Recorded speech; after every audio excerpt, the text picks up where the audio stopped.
Like this video and subscribe our channel KYC First for latest updates. Chapter number 1 है हमारे पास।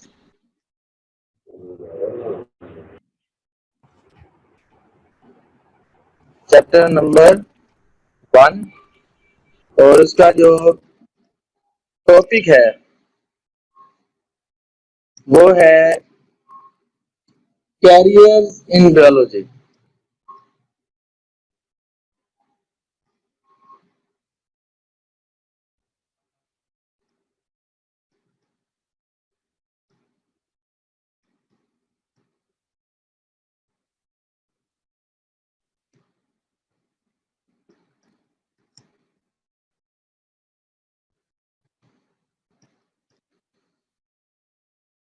इस topic का मकसद क्या है?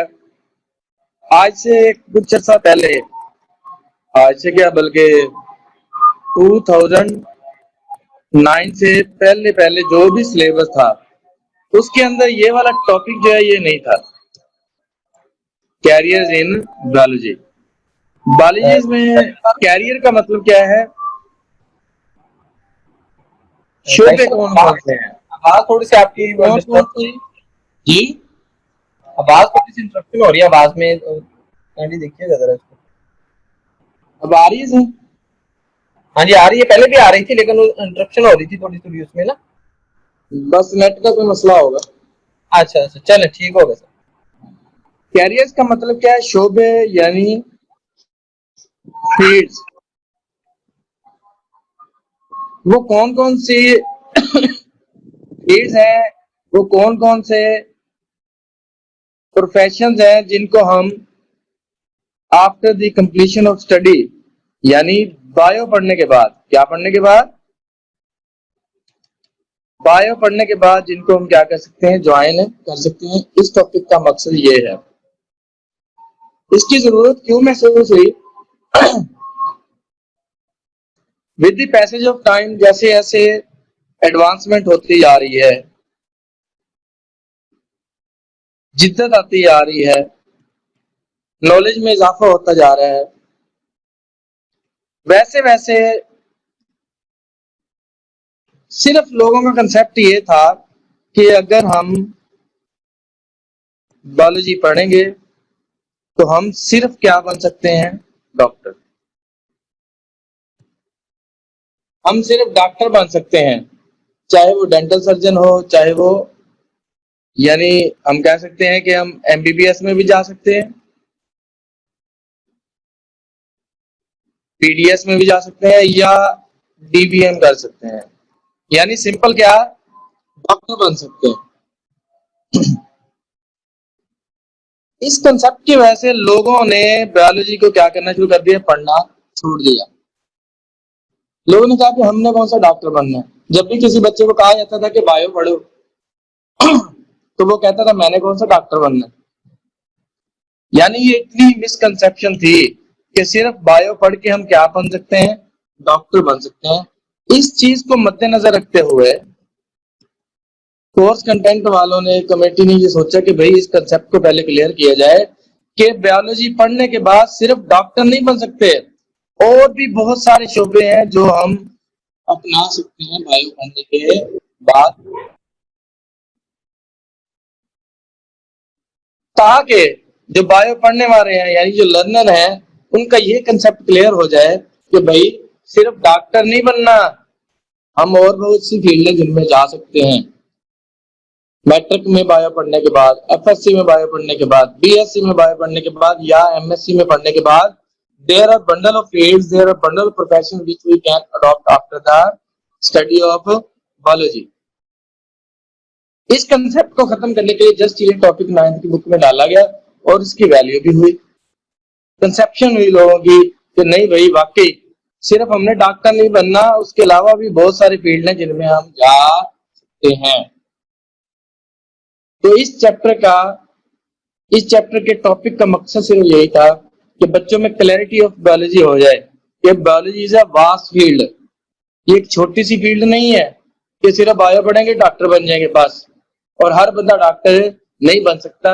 इसी चीज को खत्म करके जब इसके अंदर इंपॉर्टेंस दी गई बायोलॉजी की तो काफी सारा कंसेप्ट क्लियर हुआ, लोगों ने बायो की तरफ दोबारा रुझान शुरू किया। तो आज हमने क्या पढ़ना है, कैरियर्स इन बायोलॉजी, और डिटेल में पढ़ना है कि हम क्या क्या कर सकते हैं बायो पढ़ने के बाद। तो सबसे पहला जो प्रोफेशन है वो है medicine and surgery.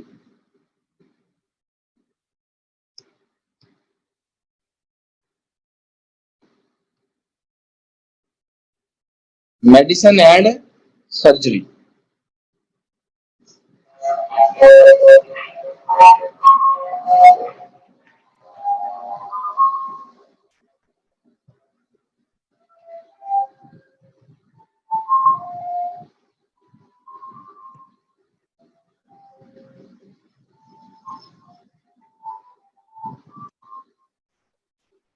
Medicine and surgery यानी सिंपली आप कह सकते हैं MBBS, जिनको हम आम जुबान में क्या कहते हैं, डॉक्टर।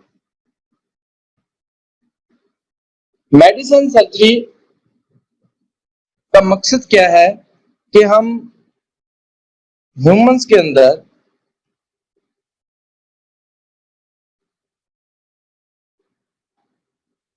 मुख्तलिफ किस्म की जो डिजीजेस हैं उनको डायग्नोज करें, ठीक है, और उनकी ट्रीटमेंट करें, यानी इलाज और बीमारी को ढूंढना। ये टच तो बिल्कुल ही ना काम नहीं करता, उसकी वजह से बहुत मसला होता है। डायग्नोज का मतलब क्या होता है, तशखीस करना। क्या करना, तशखीस करना, किसकी, बीमारियों की, यानी बीमारियों का इलाज और इनकी तशखीस करना, ये हम किसमें करते हैं, MBBS में।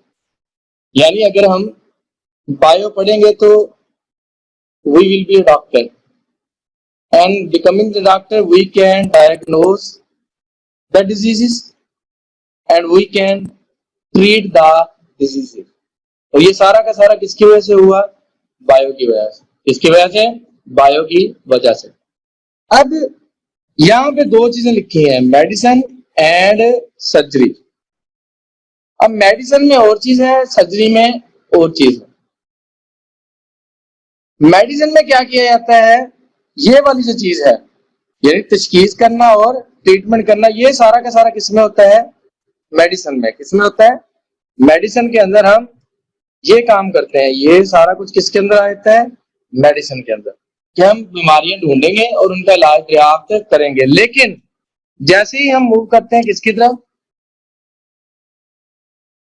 सर्जरी की तरफ। किसकी तरफ, सर्जरी की तरफ। अब सर्जरी का मतलब क्या होता है कि हम अपने जिस्म से कोई भी जो पार्ट ऑफ बॉडी है उसको या तो रिप्लेस करें या रिपेयर करें या न्यू क्या करें, ट्रांसप्लांट करें।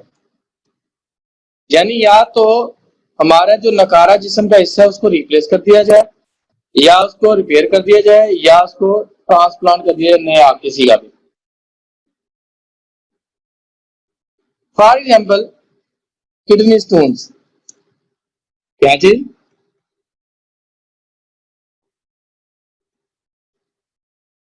किडनी स्टोन यानी गुर्दे की जो पथरियां होती हैं उनको सर्जरी के जरिए रिमूव किया जाता है, कट लगा के ना पथरी उठा ली जाती है। या अगर गुर्दा बेकार हो गया है तो क्या कर दिया जाता है, नया ट्रांसप्लांट कर दिया जाता है, नया ट्रांसप्लांट कर दिया जाता है। इसमें सिर्फ किडनी नहीं, हम लीवर की बात भी कर लेते हैं, जिगर। किडनी क्या है, गुर्दा।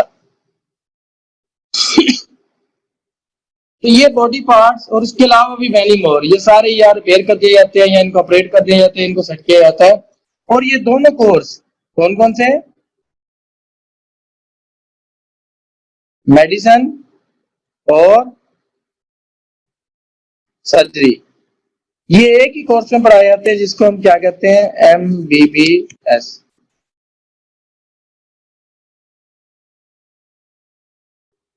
और ये सारा का सारा किसमें होता है? After the study of higher secondary education, यानी आप कह सकते हैं आफ्टर दी FSC। FSC के बाद विद बायो हम जब पढ़ेंगे तो हम MBBS में जा सकते हैं। और MBBS करने के बाद ये दोनों कोर्स हमें क्लियर होंगे। और फिर MBBS करने के बाद ये लोग क्या करते हैं? स्पेशलाइजेशन। स्पेशलाइजेशन का मतलब क्या होता है? कोई आंखों का डॉक्टर होता है, कोई दिल का डॉक्टर होता है, कोई गुर्दों का डॉक्टर होता है, कोई हड्डियों का डॉक्टर होता है, व्हाटएवर। ये सारी स्पेशलाइजेशन कब होती है? जब हम MBBS कर लेते हैं और उसके बाद हम स्पेसिफिकेशन की तरफ जाते हैं। तो MBBS के अंदर हम बीमारियों का इलाज करते हैं और उसके अलावा सर्जरी वगैरह भी कर सकते हैं। उसके बाद अगला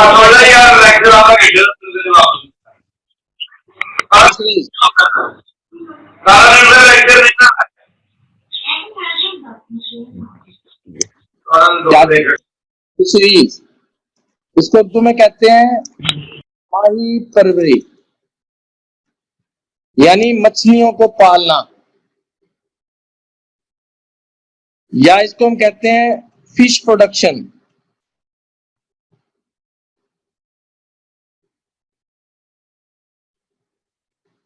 हमारे पाकिस्तान के अंदर फिशरीज डिपार्टमेंट है, जिसमें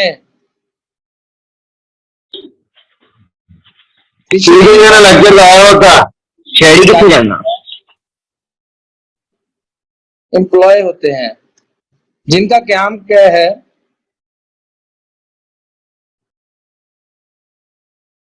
जिनका काम क्या है? जो फिश है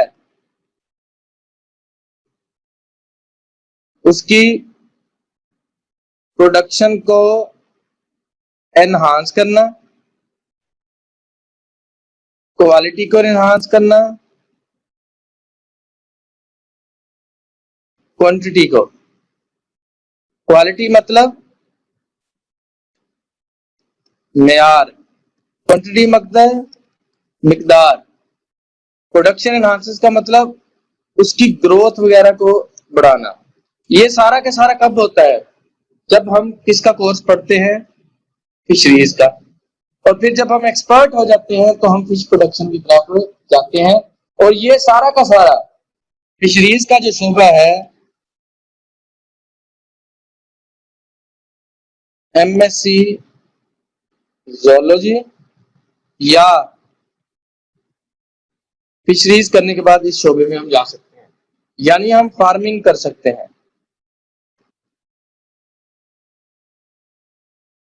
अब फिशरीज में बड़ा बेनिफिट है। अगर हम कैलकुलेशन की बात करते हैं, मैंने भी कोर्स किया हुआ है फिशरीज का, हैचरी का, कि फिश को कैसे प्रोडक्ट कर सकते हैं। बड़ा बिजनेस है ये। एक कैलकुलेशन सिंपल सी देता हूं कि सिर्फ डॉक्टर ही नहीं, फिशरीज वाले भी बड़ा कमा सकते हैं। एक पॉन्ड है, पॉन्ड किसको कहते हैं? तालाब को। इसके अंदर हमने मछलियां डालनी है। अब जो हैचरी वाले होते हैं,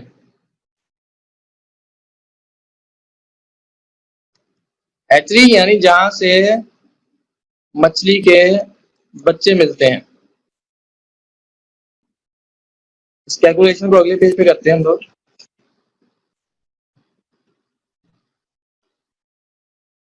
फिश सीड हमने लिया 1000 बच्चा। क्वांटिटी कितनी है जी?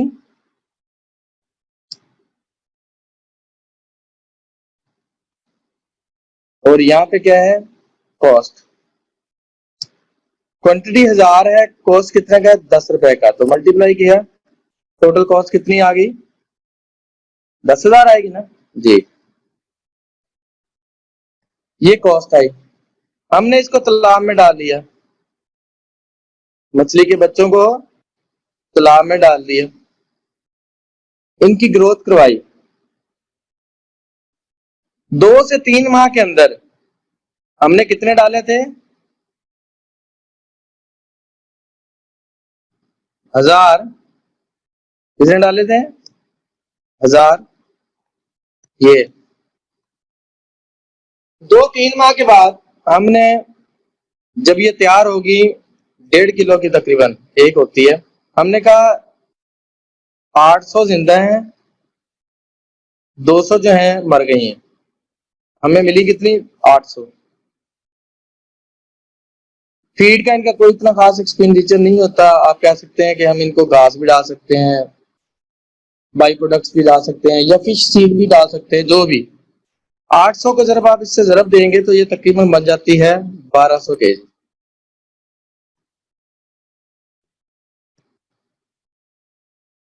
जरब आम दिनों में जब सीजन होता है तो हम इसको 400 से जरा मल्टीप्लाई करते हैं, तो ये कितने की बन जाएगी?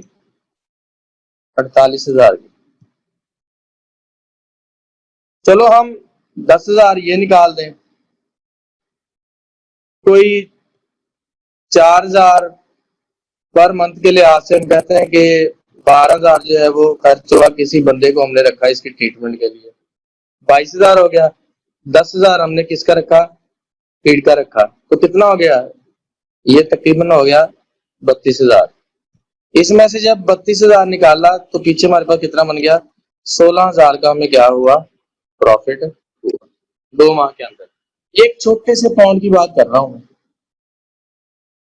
माइट भी मेरी मैथ इतनी अच्छी नहीं है, इसकी कैलकुलेशन जो है वो गलत हो गई हो, तो जरा तस्वीर करते हुए 1200 केजी है, 400 से करेंगे, हो सकता है ये ज्यादा हो, गलत भी हो सकती है, सही भी हो सकती है, लेकिन प्रॉफिट हो जाता है। मतलब सिर्फ डॉक्टर बनना जरूरी नहीं है। अगर आप इसको, आपके पास जमीन है, आपके पास रकबा है, आप अपना पांड बनाए, उसके अंदर हैचरी भी बना सकते हैं। हैचरी, ये तो हमने फिश सीड लिया ना, इस फिश सीड की हमने कॉस्ट लगाई 10 रुपए। अगर मैं आपको कहूं कि आप अपनी हैचरी बना लें, क्या बना लें? हैचरी बना लें, आपके पास एक मेल प्लस एक फीमेल फिश हो, ठीक है ना, तो एक वक्त में ये जो फीमेल फिश है ये तकरीबन 4 से 5 लाख एग्स प्रोड्यूस करती है। इसके एग्स को लें और मेल से क्या लें? स्पर्म्स लें, इनको बाउल में रख के इनकी क्या करवा दें? फर्टिलाइजेशन। फर्टिलाइजेशन के बाद इनको आप डाल दें सर्कुलर पॉन्ड्स के अंदर। अब ये 4 से 5 लाख अंडे हैं, 10 से 15 डेज के अंदर आपका एक फिंगरलिंग प्रोड्यूस हो जाएगा। क्या? फिंगरलिंग, छोटा सा पूंग जिसको कहते हैं, क्या कहते हैं? पूंग, मछली का बच्चा जो होता है वो प्रोड्यूस हो जाएगा। अगर हम कहते हैं 4 लाख भी हों, जिनमें से 2 लाख भी मर जाएं, पीछे कितने रह जाएंगे? 2 लाख बच्चे। अब इस 2 लाख को आप मल्टीप्लाई कर दें 10 रुपए के साथ, तो आप जरब दे लें कितना बनेंगे? 20 लाख हो जाएंगे। हम कहते हैं कि 3 लाख मर गए, पीछे कितना लाएंगे? 1 लाख। 1 लाख भी सेल करें 10 रुपए के लिहाज से, तो आप सोच लें कि आपके पास कितनी मनी प्रोड्यूस होती है। तो ये हमारे डिपार्टमेंट के अंदर फिश प्रोडक्शन और ये डिपार्टमेंट हमारा फिशरीज का यही काम कर रहे हैं। हैचरी के अंदर बच्चे प्रोड्यूस किए जाते हैं एक बाउल के अंदर। एक बाउल के अंदर millions of egg can be fertilized, और इन मिलियन ऑफ जो बच्चे हैं, इनकी जो सर्कुलर टैंक के अंदर फीड है वो सिर्फ एक बॉइल्ड एग है। क्या है? एक बॉइल्ड एग डाल सकते हैं आप 2 से 3 दिन।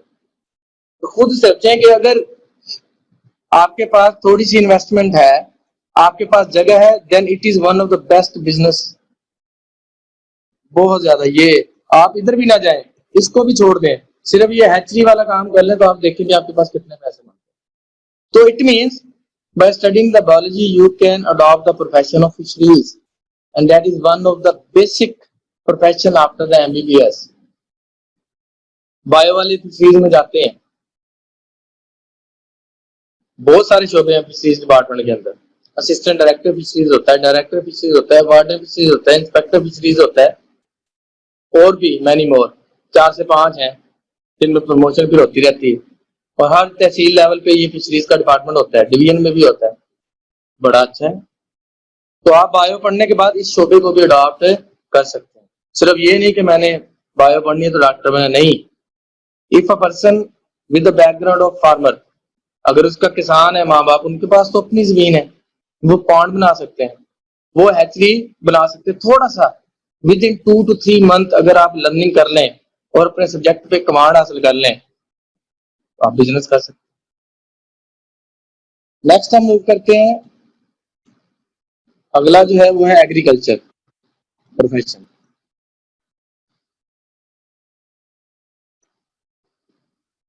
ये तो आप लोगों को पता है एग्रीकल्चर किसको कहते हैं, शोबा ज़राअत।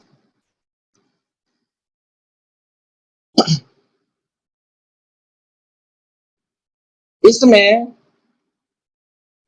क्रॉप्स और एनिमल्स को डील किया जाता है जो हमारे लिए सोर्स ऑफ फूड है। यानी हमने प्लांट्स कौन से रखने हैं, जानवर कौन से रखने हैं जो हमें क्या दें, मिल्क भी दें, जो हमें मीट भी दें, और जो हमें फ्रूट्स वेजिटेबल्स वगैरह भी दें। इस शोबे का ताल्लुक इस बिजनेस से है कि हम कैसे जो क्रॉप्स हैं उनकी वैरायटीज प्रोड्यूस कर सकते हैं, अच्छी वैरायटीज। वीट की वैरायटी कैसे हासिल कर सकते हैं, राइस की वैरायटी कैसे हासिल कर सकते हैं, कॉर्न की वैरायटी कैसे अच्छी हासिल कर सकते हैं। ये एग्रीकल्चरिस्ट यानी एक ज़रूरी इंजीनियर जो है वो इस तरह की वैरायटी तैयार करता है। कौन कौन से जानवर जैसे कि बफेलो होगी, गोट होगी, शीप होगी, वो तैयार कर सकते हैं जो हमें मिल्क की प्रोडक्शन बना दे, मीट की। तो ये सारा का सारा कब हो सकता है, जब हम बायोलॉजी पढ़ेंगे। क्या पढ़ेंगे, बायोलॉजी पढ़ेंगे तो हम ये शोभा अपना सकते हैं। उसके बाद अगला है एनिमल हस्बेंड्री।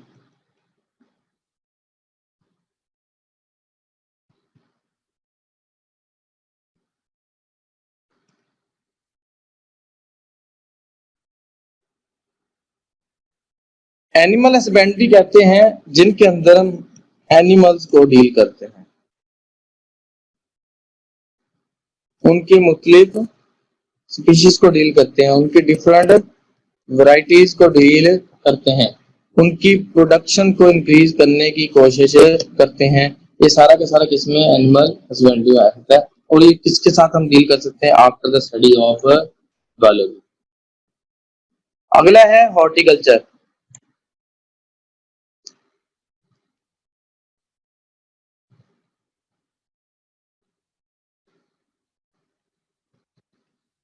बागवानी।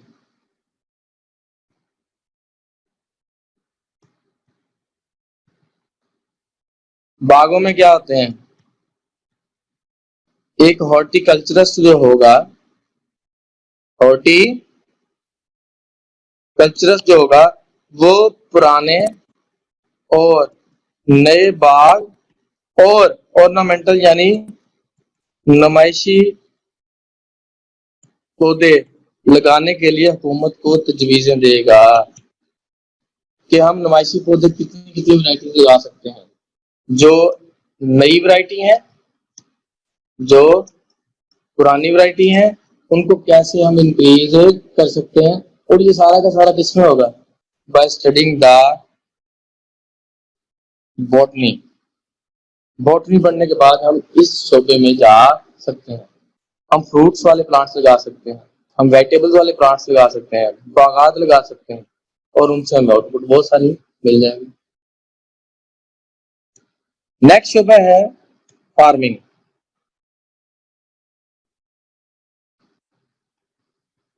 अब बायोलॉजी पढ़ने के बाद मैंने आपको बताया फिशरीज में जा सकते हैं,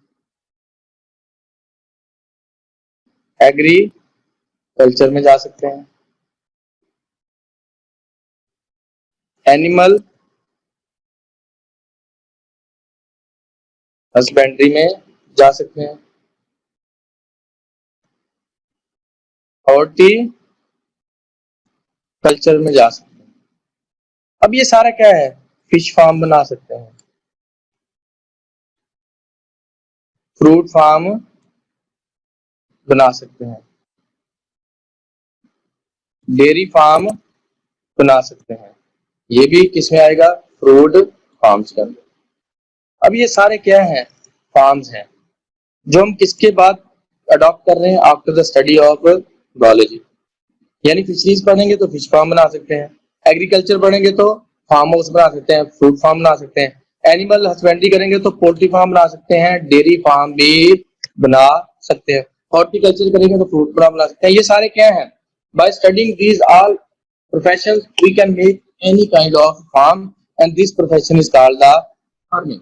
इसको हम क्या कहते हैं, फार्मिंग का नाम देते हैं। तो डिटेल हमने इसकी पढ़ ली है।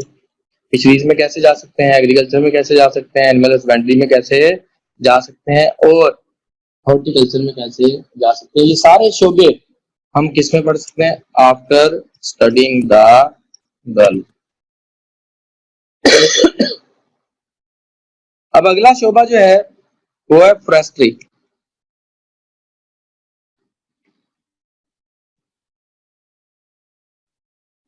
पाकिस्तान में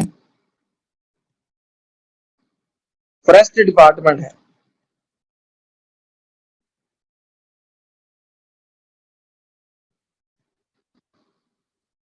इसमें फॉरेस्ट्री पढ़ने के बाद एमएससी फॉरेस्ट्री, एमएससी बॉटनी करने के बाद लोग जो है जॉब करते हैं।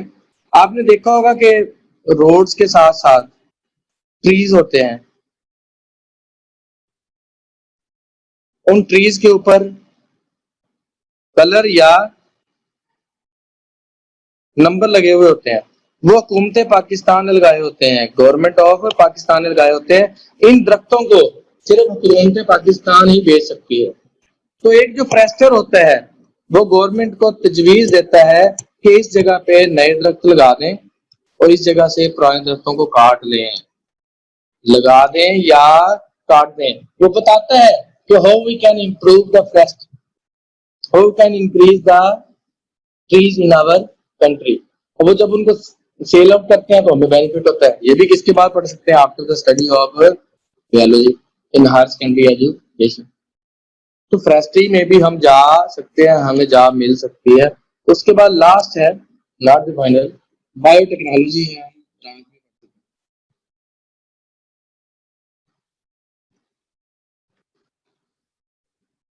बायोटेक्नोलॉजी डेफिनेशन हमने पढ़ी थी, the use of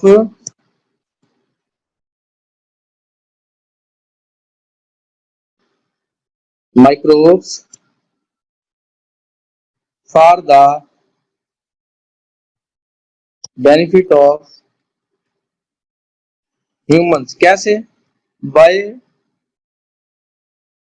producing the different types of the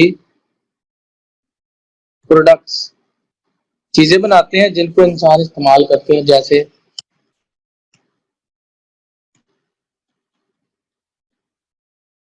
insulin, growth hormones etcetera. ये चीजें हम किससे हासिल कर रहे हैं, बायोटेक्नोलॉजी से। और ये सारे कोर्स किसके बाद हासिल कर सकते हैं, बायोलॉजी के बाद। माइक्रोब्स का हम जेनेटिक इंजीनियरिंग में भी यूज कर रहे हैं। किसके जरिए यूज कर रहे हैं, जेनेटिक इंजीनियरिंग में, जिससे हम मरूसी विरासती बीमारियां जो हैं उनको भी खत्म करने की कोशिश कर रहे हैं। ये सारा बायोटेक्नोलॉजी के जरिए हो रहा है। तो ये जो जितने भी शोबे बताए हैं, चाहे वो एमबीबीएस है, चाहे वो फिशरीज है, चाहे वो एग्रीकल्चर है, चाहे वो फार्मिंग है, चाहे वो एनिमल हस्बेंड्री है, चाहे वो फॉरेस्ट्री है, चाहे वो बायो टेक्नोलॉजी है, चाहे वो हॉर्टिकल्चर है, ये सारे के सारे शोबे हम किसके बाद पढ़ सकते हैं? After studying the biology. ये इतनी सारे फील्ड्स हैं जो हम अपना सकते हैं। कब? जब हम स्टडी करेंगे किसको? बायो को, after the higher secondary education in biology, यानी 12वीं के बाद, एफएससी के बाद, बैचलर यानी बीएससी के बाद, मास्टर्स यानी एमएससी के बाद, हर जगह पे, हर स्टेप पे हमें ये सारे शोबे मिलेंगे और हम इनको अपना सकते हैं। उम्मीद है आपको समझ आ गई होगी।